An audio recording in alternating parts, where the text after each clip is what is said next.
मन ही मुक्ति और बंधन का कारण है। इसलिए जीवन में सबसे महत्वपूर्ण अपने मन पर ध्यान देना है,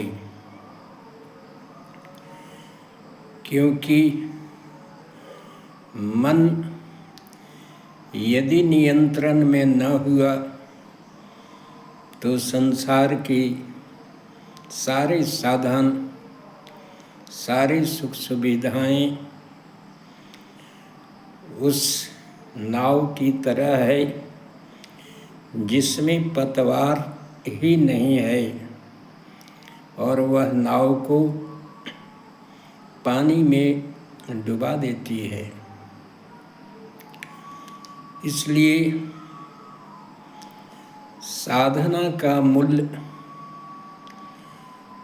सफलता इसी में है कि हमेशा मन पर ध्यान रखा जाए कि मन किधर भाग रहा है, संसार की ओर या परमात्मा की ओर। और मन अचानक नियंत्रण में नहीं आता है,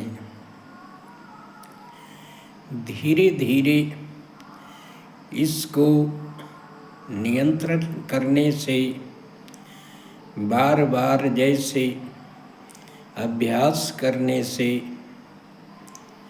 रस्सी के आने जाने से पत्थर पर भी निशान पड़ जाता है, उसी प्रकार से बार बार मन को संसार से खींचकर ईश्वर में लगाने से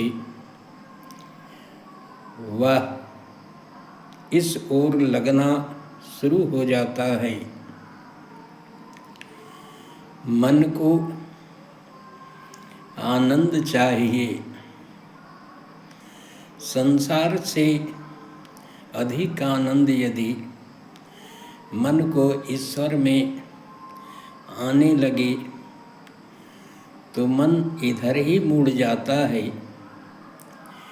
इसलिए साधक को एकांतवास करना चाहिए, क्योंकि मन का सच्चा पता तभी चलता है जब प्राणी एकांत में हो। क्योंकि संसार में दोस्तों मित्रों के बीच जब रहता है तो मन उसी में रमा रहता है। इसलिए मन का पता नहीं चलता है, लेकिन जब मन एकांत में हो तो पता चलता है कि मन कहाँ घूम रहा है। सबसे बड़ा ईमानदारी से अपने मन को देखना ही है और निर्णय करना है। यदि तुम अपने बुराई को देख लोगे कि हम में ये बुराइयां हैं, कमियां हैं, तो उन कमियों को सुधारने का उपाय करोगे।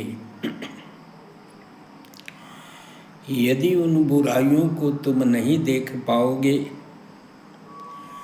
बुराइयों को ही अच्छाइयाँ समझते रहोगे, तो इसी गफलत में पड़ करके तुम्हारा जीवन बर्बाद हो जाएगा।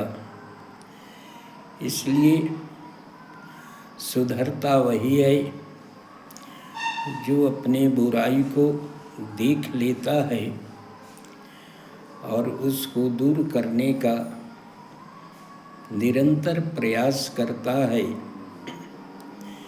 क्योंकि कहा गया है कि मन को